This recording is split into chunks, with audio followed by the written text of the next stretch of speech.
भारत माता की, भारत माता की। भाइयों बहनों, इस बार तो सपा कांग्रेस ने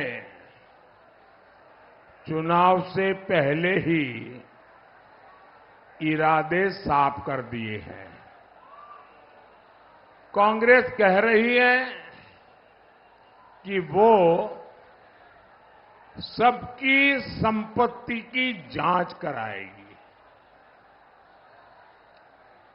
फिर आपकी संपत्ति में से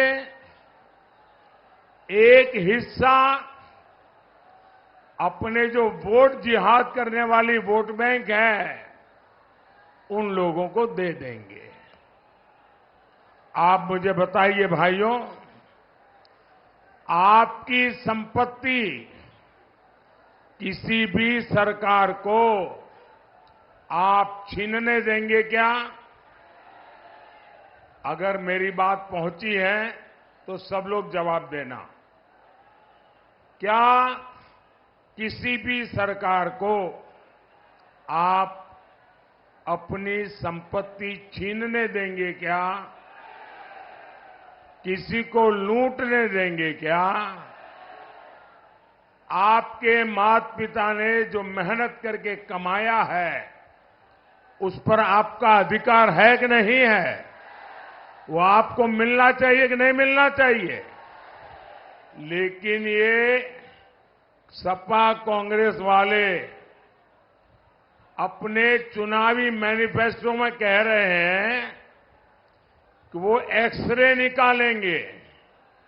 आपके पास कितनी जमीन है, आपका घर कितना बड़ा है, आपके पास कोई गहने हैं क्या, आपका मंगलसूत्र कहां पड़ा है, और फिर आपकी जरूरत से ज्यादा जो भी है, जिसके पास नहीं है, वो वोट जिहाद वालों को बांट देंगे।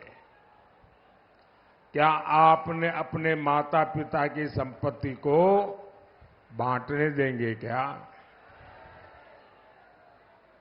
आप जानकर के आश्चर्य होगा, ये संविधान की कैसी अवहेलना करते हैं। बाबा साहब आंबेडकर के सपनों को कैसे चूर चूर करते हैं। उन्होंने कर्नाटका में क्या किया? कर्नाटका में जितने भी मुसलमान हैं, उन सबको रातों रात उन्होंने ओबीसी बना दिया।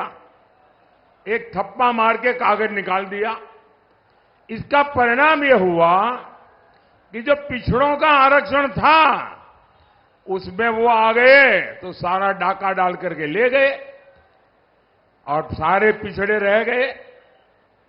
और यही मॉडल ये पूरे देश में लागू करना चाहते हैं। आप क्या हमारे एससी, एसटी, ओबीसी का हक लूटने देंगे क्या? छीनने देंगे क्या? सपा कांग्रेस को ये पाप करने देंगे क्या?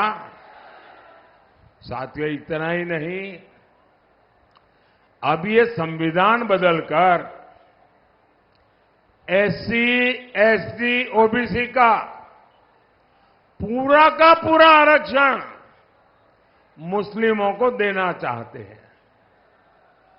मैंने समाजवादी पार्टी से कहा था, अरे आप तो दिन रात पिछड़ों की बातें करते हो, पिछड़ों की राजनीति करते हो, आप तो हिम्मत करके ये पिछड़ों के साथ जो अन्याय करने का षड्यंत्र चल रहा है, पिछले दरवाजे से पिछड़ों का आरक्षण लूटने का जो जाल बिछाया जा रहा है, जरा उसका विरोध तो कीजिए।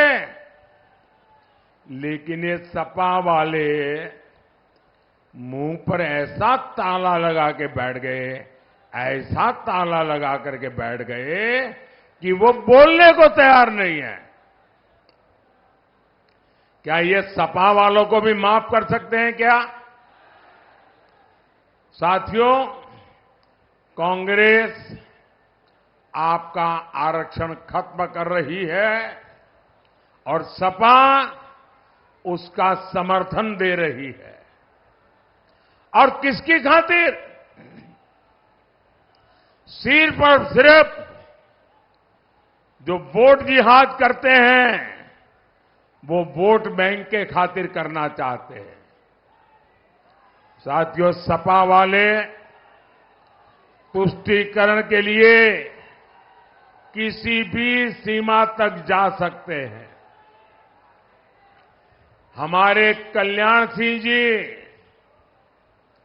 देश के इतने महान नेता थे, उन्होंने पिछड़ों का इतना सम्मान बढ़ाया, उनका निधन हुआ तो सपा के मुखिया उन्हें श्रद्धांजलि देने तक नहीं गए। और कारण क्या है? कारण यही है कि हमारे कल्याण सिंह जी, बाबूजी राम भक्त थे, इसलिए मृत्यु के बाद भी कल्याण सिंह जी ने राम मंदिर के लिए अपनी सरकार बलिदान कर दी थी। अगर ये बाबूजी को श्रद्धांजलि देने जाते तो इनका वोट बैंक नाराज हो जाता। और वोट बैंक को खुश करने के लिए लोग क्या करते हैं? जब यूपी में एक माफिया की मौत होती है तो ये उसकी कब्र पर फातिहा पढ़ने पहुंच जाते हैं। साथियों, सपा कांग्रेस के कुशासन में बुंदेलखंड ने कितनी पीड़ा झेली है, कितनी बदहाली यहां हुई थी, ये लोग भूले नहीं हैं। एक जमाना था जब सूखा बुंदेलखंड की पहचान बन गया था। बूंद बूंद पानी के लिए हमारा बुंदेलखंड तरसता था। और सपा कांग्रेस की सरकारें क्या करती थी? योजनाएं निकालती थी, फीते काटती थी, दिए जलाती थी, अखबारों में एडवर्टाइजमेंट देती थी और फिर पैसा खा जाती थी। गर्मी में पानी की ट्रेनें चलाने की नौबत आ जाती थी।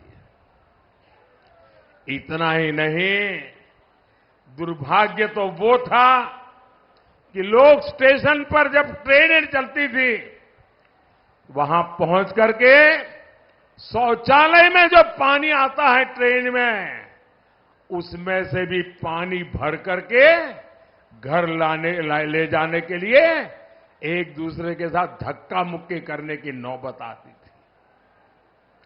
आज जो नई पीढ़ी के लोग हैं, जो फर्स्ट टाइम वोटर है, शायद न उन्होंने ये देखा होगा न सुना होगा। मैंने बहुत सालों तक यहां संगठन का काम किया है। मैं आपके दर्द को जानता था और मेरे गुजरात में इस क्षेत्र के बहुत लोग रहते हैं, उनसे मेरा बड़ा निकट नाता है। वे जब यहां का वर्णन करते थे, आंख में से आंसू आ जाते थे। लेकिन सपा कांग्रेस ने यही हाल बना रखा था बुंदेलखंड का। साथियों, इन लोगों ने सूखे को, ये तो बुंदेलखंड की किस्मत है, हम क्या करें, हाथ ऊपर कर दिए थे। लेकिन साथियों, चुनौती को चुनौती देना, उसका दूसरा नाम है मोदी।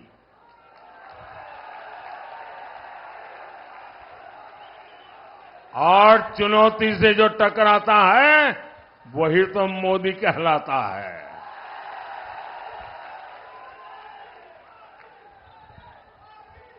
लेकिन आपने आपके इस सेवक मोदी पे भरोसा किया।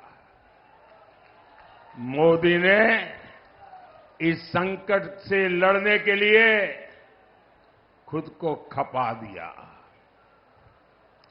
हमने जल जीवन मिशन शुरू किया। सिर्फ 5 साल में हमने 12 करोड़ से ज्यादा घरों तक नल से जल पहुंचाया है। हमने इस क्षेत्र में सैकड़ों की संख्या में पानी की टंकियां बनवाई है। आज इस क्षेत्र में 400 से ज्यादा गांवों में पानी पहुंच चुका है। करीब 2.25 लाख घरों में शुद्ध पानी के कनेक्शन दिए जा चुके हैं। मैं बुंदेलखंड में काम की रिपोर्ट लगातार लेता रहता हूं। जो समस्याएं बची हैं उन पर भी काम चल रहा है। हमारी सरकार ने केन बेतवा लिंक परियोजना पर भी काम शुरू कर दिया है और केन बेतवा लिंक कैनाल के लिए हमारी सरकार आपको पानी मिले, आपकी पानी की समस्या दूर हो, इसलिए मोदी ये सरकार 40,000 करोड़ रुपए से ज्यादा खर्च कर रही है।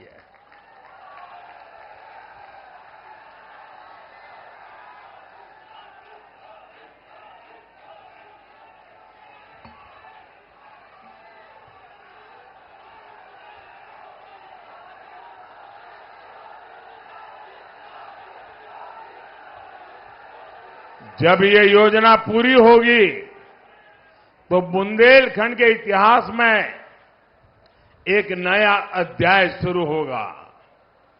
विकास को नए पंख लग जाएंगे। और याद रखिएगा, ये योजना सिर्फ और सिर्फ भाजपा ही पूरा कर सकती है। और इसलिए बुंदेलखंड के तेज विकास के लिए मैं आपके पास भाजपा को आशीर्वाद देने के लिए मांग करने के लिए आया हूं। साथियों, पिछली सरकारों ने बुंदेलखंड के किसानों को आत्महत्या के लिए मजबूर किया था। आज मोदी ने हमीरपुर, झांसी और जालौन में किसान सम्मान निधि के 1,800 करोड़ रुपए, 1,800 करोड़ रुपए किसानों के खातों में जमा किए हैं।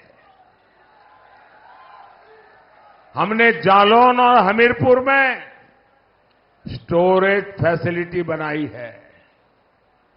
यूरिया की जो बोरी दूसरे देशों में 3,000 की है, वो भाजपा सरकार आपको 300 रुपये से भी कम कीमत पर दे रही है।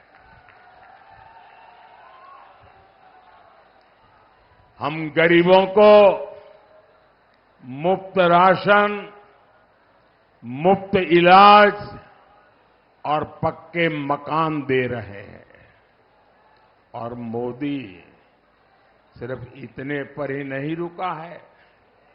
अगले 5 वर्षों में ये सुविधाएं हर गरीब तक पहुंचेगी।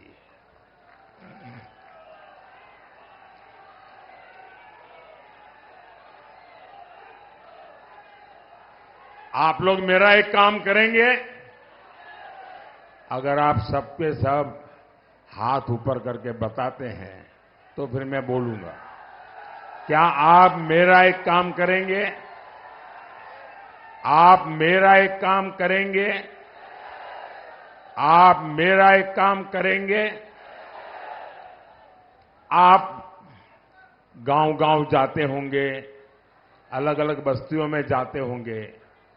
अगर कहीं पर भी आपको इक्का दुक्का ऐसे परिवार मिल जाए जिनके पास पक्का घर नहीं है, वो झोपड़ी में रहते हैं, कच्चे घर में रहते हैं, कोई ऐसे परिवार जिनको गैस का कनेक्शन नहीं मिला है, तो मेरी तरफ से मैं आपको कहता हूं, आप उनका नाम पता लिख करके मुझे भेज दीजिए।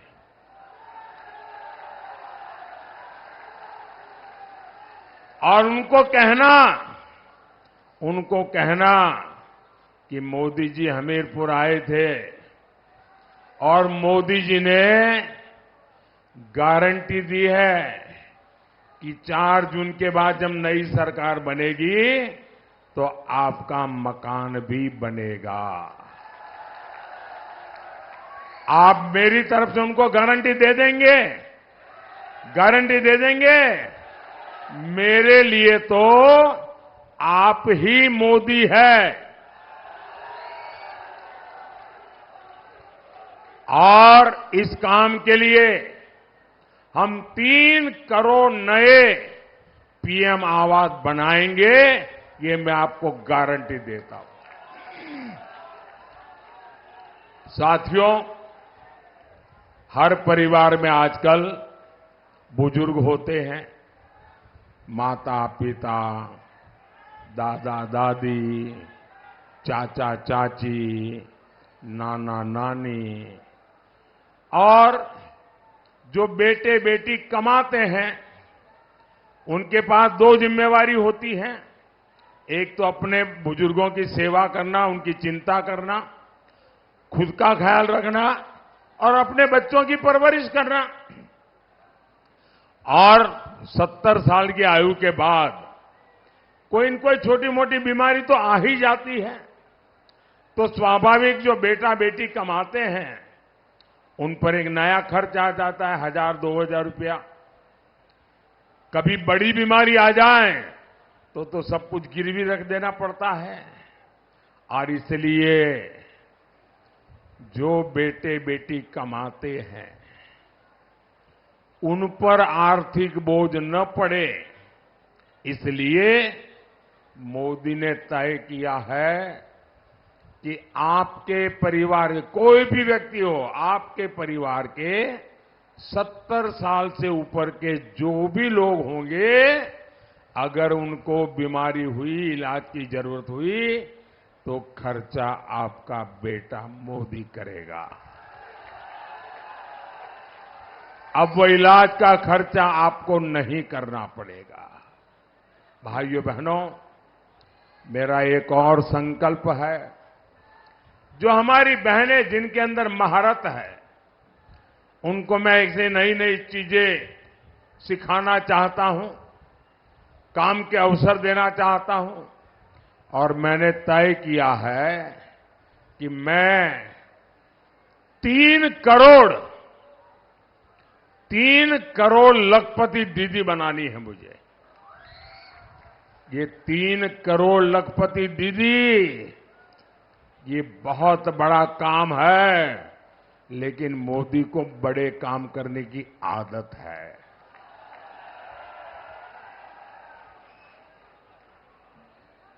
और ये मोदी की गारंटी है। और इसके लिए मुझे आपके आशीर्वाद चाहिए। साथियों, पिछली सरकारें कहती थी बुंदेलखंड तो बिहड़ है, बिहड़, वहां कौन जाएगा? मैं कहता हूं बुंदेलखंड वीरता और विकास की धरती है। और वो कहते थे कौन जाएगा? मैं कहता हूं कौन नहीं आएगा। आज बुंदेलखंड एक्सप्रेसवे यहां विकास को रफ्तार दे रहा है। एक्सप्रेसवे के किनारे उद्योग धंधे लग रहे हैं। हमीरपुर में बड़ी बड़ी कंपनियां आ रही है। सुमेरपुर में सीमेंट फैक्ट्री भी लगी है। भाजपा सरकार देश में 2 डिफेंस कॉरिडोर बना रही है। मोदी ने तय किया एक डिफेंस कॉरिडोर वीरों की धरती बुंदेलखंड में बनेगा। हमारा प्रयास है कि युवाओं को बुंदेलखंड छोड़ करके जाना न पड़े। हमारा संकल्प है बुंदेलखंड उद्योग और रोजगार का केंद्र बने। साथियों, आज आल्हा उदल की धरती से मैं एक और प्रश्न पूछना चाहता हूं। आप मुझे बताइए, राष्ट्र का स्वाभिमान, इस मिट्टी का सम्मान कुछ इससे भी ऊपर हो सकता है क्या? हो सकता है क्या?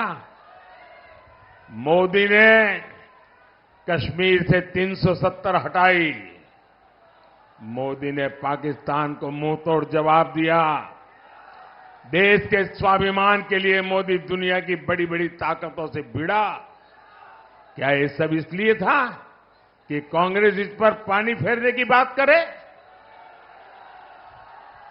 आप देख रहे होंगे, कांग्रेस पार्टी कह रही है कि वो कश्मीर में फिर से आर्टिकल 300 वापस लाएंगे और लगा देंगे। कांग्रेस आजकल हमें धमकी दे रही है कि पाकिस्तान से डरो, पाकिस्तान के पास एटम बम है। मैं तो कहता हूं कांग्रेस के लोगों को बुंदेलखंड की इस धरती पर आकर समझना चाहिए कि वीरता क्या होती है।